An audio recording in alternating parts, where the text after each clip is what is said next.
everyone just holding down and trying to, I guess, just push sites, but it's just not working for Tulsa, man. And I think you could feel bad. I think once when Water Doggo had an op in B long, he teleported back across because he ended up in showers. But otherwise, that aspect of this map has just not been used. Now TU are trying back to be pushing in through A short, but they are slowed off, walled off, and are just going to have to wait for all of this utility to finish up.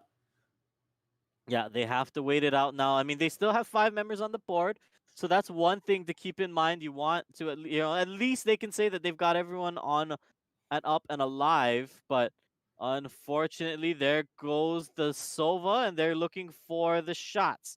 Not able to do much more from it, but instead they will pick off one with a molly actually on the offensive side. So maybe they can find one. There's the orbital strike coming down, but it will not find its kill, and that means the rest of the offense now trying to take the site.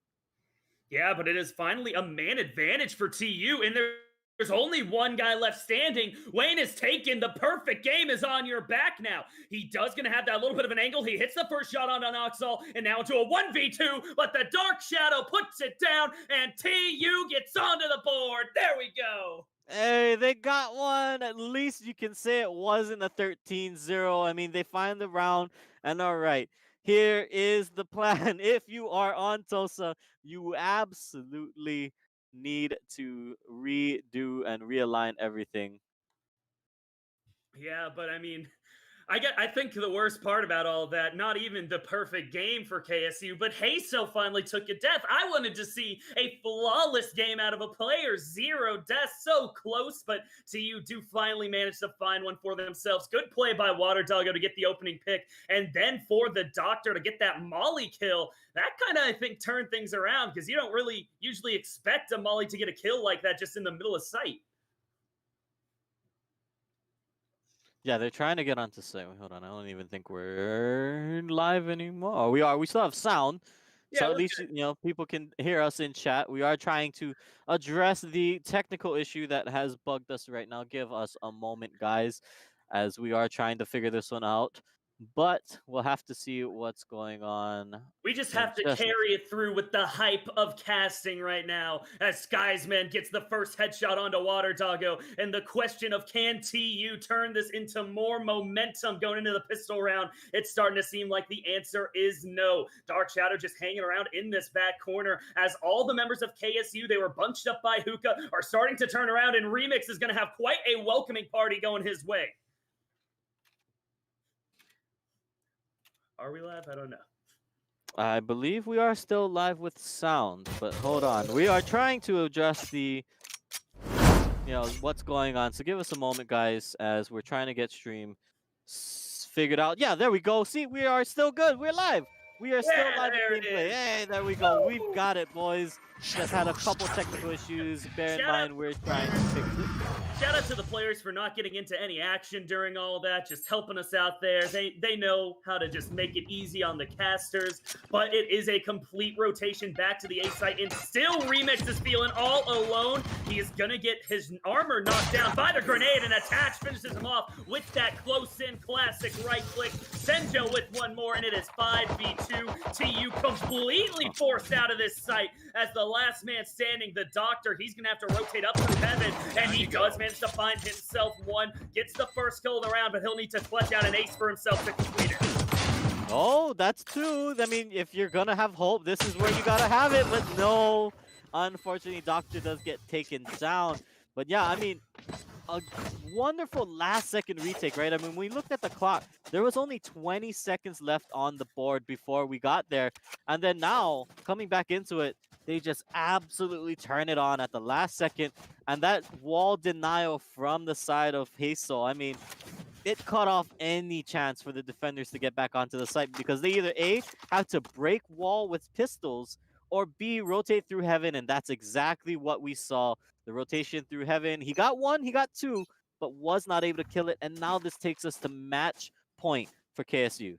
Oh, Senjo, you're just gonna bunny hop through with the judge. Is not gonna see that member in the left side. That is the Dark Shadow waiting. He has the shotgun in hand as well, but Senjo says mine's a little bit better. Attach follows it up with a headshot onto Water Doggo, and suddenly last guy standing is the Doctor in the back of sight. The grenade isn't gonna find him, but here they come. The Boombot certainly will keep him distracted. Senjo runs right on past him. The Doctor now gonna try and spray it out with the Stinger. Dodges the shots, gets himself a second one, and it's gonna have to be a rotate retake for TU. Not gonna happen. Flawless final round, and the first game of the stream goes 13-1 over to Kennesaw State University.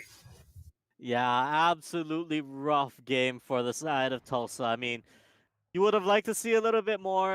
That last round, they had hope. Doctor was undetected on the backside of that site, but just, I think, rough go of it. Credit to where credit is done. I mean, Senjo put up a lot of numbers, put a lot of critical kills there, but also Sykesman was putting in some numbers as well. I think the entire team had a good showing from that one, but overall, Listen, Senjo, the ace.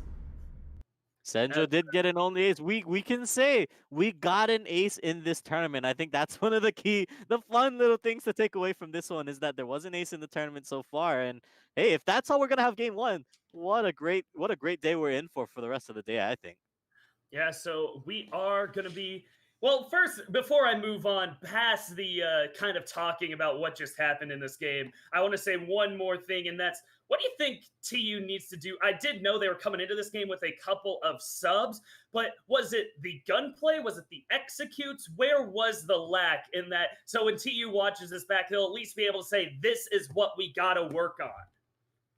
Two main things for me, right? And one of them you can't really fix right away. I mean, maybe more solo queue, but that's obviously, yeah, winning your 1v1s, winning your gunfights. More often than not, the side of, KSU, they just were winning their gunfights outright. And when that's happening, you can't do anything. There's no way you're going to win a game if you just can't even outgun, you can't win your duels. The second thing is definitely how they take a site and how they hold a site. And that's, I think, more of something that you can work on, right? We watched it time and time again. We brought it up on podcast. They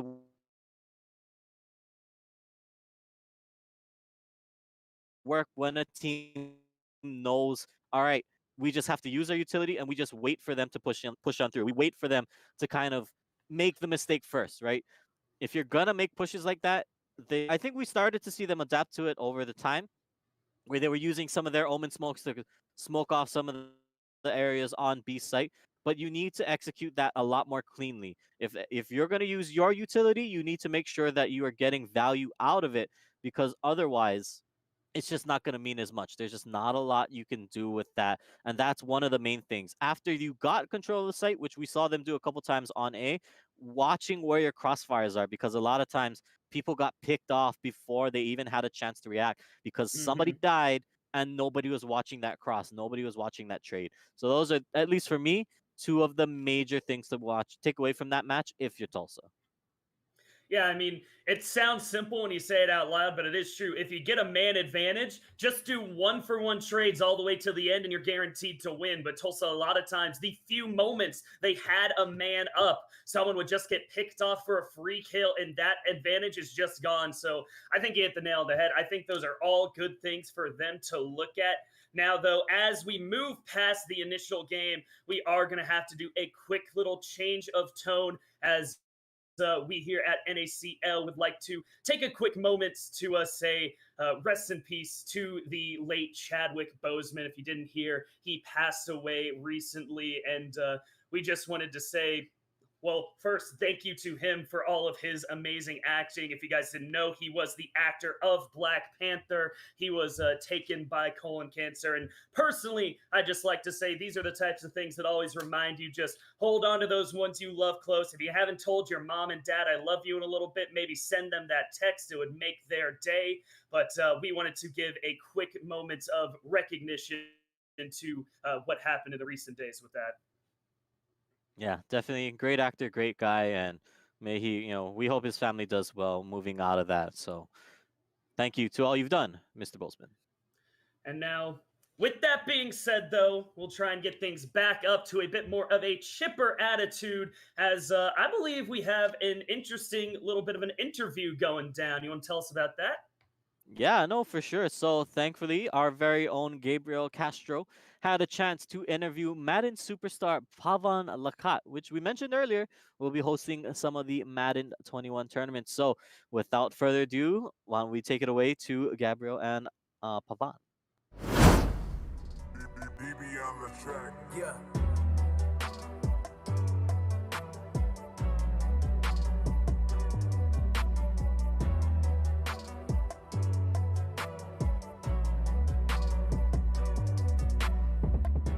Hey guys, how you doing? This is Gabe Castro with the North American Collegiate League. I am pleased to be talking to Pavan Lakat. He is the 2019 Madden Club Series champion, also the first gamer in Madden Club Championship history to win 3 consecutive club championships, all with the Raiders. The Raiders. I love the Raiders. Let me ask you, first of all, when did you really get into gaming? Is it something you've always been doing as a kid, or? Yeah, so my pops actually kind of introduced me into gaming because he kind of gamed himself, not really like serious, kind of just as for fun. And it was kind of like a thing to just keep us from running around the house, being wild. I think I got a GameCube around 2005, so probably when I was 4 or 5 years old. My pops introduced me to it, and it was like love at first sight. I have faint memories of it, but, it's still there. And, playing Absolutely. from there, just I was gaming till late night. Like my mom worked the night shift. She would come home and I'd still be playing, and she'd get mad about that sometimes, but it was nice. It was good memories. And from there, I didn't really play again until around 2009, 2010. And from there, I started playing a little bit of Madden with my dad, with my brother.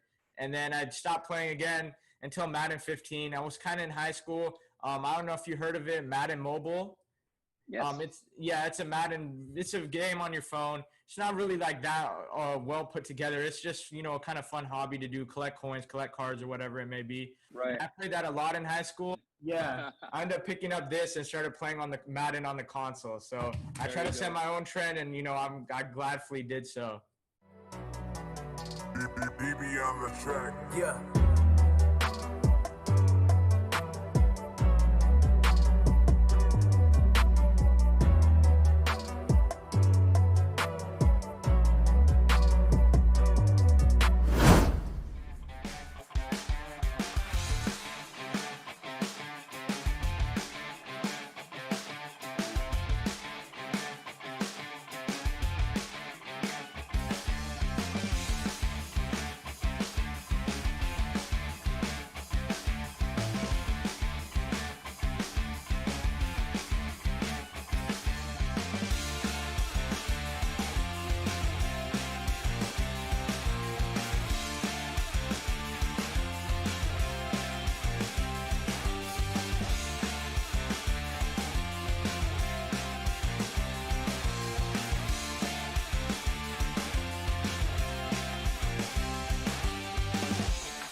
Welcome back, everyone, and thank you to Gabriel and Pavan. As I said earlier, I love Madden. I love the traditional footballs that some of you guys would say, so always good to hear that. They're going to be running that tournament as we talked about. Now, though, we are going to be heading to a quick break shortly, but KTAD has a little bit of information you guys might want to know about before we head over there.